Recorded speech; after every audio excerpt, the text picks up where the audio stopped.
efforts to bring the Ukraine conflict closer to an end are facing serious challenges, as talks between Washington and Kiev reveal growing disagreements behind closed doors.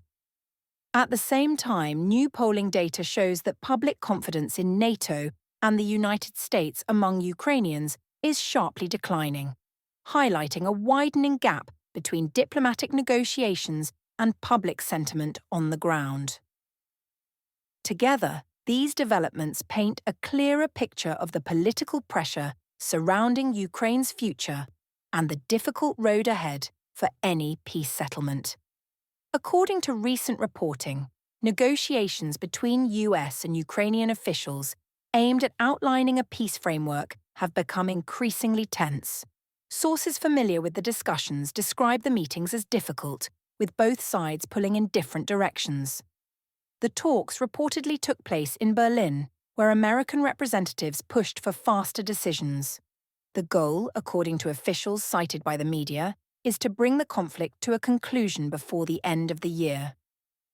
However, Ukrainian officials appear reluctant to accept several key elements of the proposed roadmap. At the center of the disagreement is the issue of territory. US negotiators are said to have encouraged Ukraine to consider withdrawing forces from areas of eastern Ukraine that Russia claims as its own. These areas, part of the Donbas region, were incorporated into Russia following referendums held in 2022, votes that Ukraine and its allies do not recognize. Ukrainian leadership, however, has firmly rejected the idea of territorial concessions. President Vladimir Zelensky has repeatedly stated that giving up land is not an option, emphasizing that Ukraine's sovereignty is not negotiable. Despite this public stance, Zelensky has recently acknowledged that any major territorial decision could ultimately be put to a national referendum, suggesting that public opinion may eventually play a role in shaping Ukraine's position. As part of the discussions, the United States has signaled openness to offering Ukraine long-term security assurances. These guarantees would reportedly resemble NATO's collective defense principle, which treats an attack on one member as an attack on all. However, American officials stress that such guarantees would only come into effect if a peace agreement is reached under acceptable conditions. The US has also made clear that Ukraine will not be granted NATO membership as part of the deal, nor will American troops be deployed on Ukrainian soil. From Moscow's perspective, Russian officials continue to insist that the Donbas region is sovereign Russian territory. The Kremlin has reiterated that it intends to establish full control over the area, regardless of the pace or outcome of diplomatic talks. While negotiations continue at the diplomatic level, new polling data suggests that public confidence in Western institutions inside Ukraine is weakening. A recent nationwide survey conducted by the Kiev International Institute of Sociology reveals a significant drop in trust toward NATO.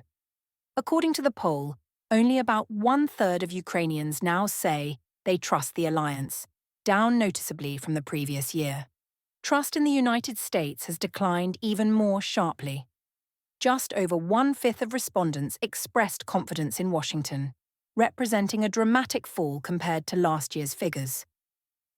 This shift in public opinion comes at a time when the US has ruled out Ukrainian NATO membership and has emphasized diplomacy over direct military involvement. For many Ukrainians, these limits appear to have reshaped expectations about Western support. Unlike NATO and the US, trust in the European Union has remained relatively stable.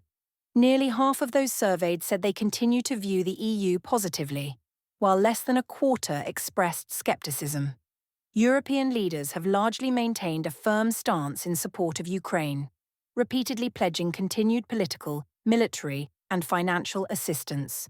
This consistency may help explain why public opinion toward Brussels has not seen the same decline. Despite growing doubts about international allies, the poll suggests that Ukrainian society remains resilient. More than 60% of respondents said they are prepared to endure the conflict for as long as necessary. Support for President Zelensky also remains relatively high, with a clear majority expressing confidence in his leadership. Although Zelensky's presidential term formally expired last year, elections have not been held due to ongoing martial law. The survey indicates that most Ukrainians accept this delay, with only a small minority calling for immediate elections. Many respondents said voting should wait until the conflict ends. Taken together, these two developments highlight a growing tension between diplomatic realities and public expectations. On one hand, the United States is pushing for faster progress toward a negotiated settlement, including difficult compromises. On the other, Ukrainian leaders face a population that remains committed to resistance but increasingly uncertain about Western institutions that were once seen as Ukraine's strongest backers. As peace talks continue, this balance between international pressure, national leadership, and public opinion will likely play a decisive role in shaping Ukraine's next steps. These are critical moments for Ukraine, for Europe, and for global stability. As negotiations evolve and public attitudes shift, we will continue to follow every major development with clarity, balance, and depth.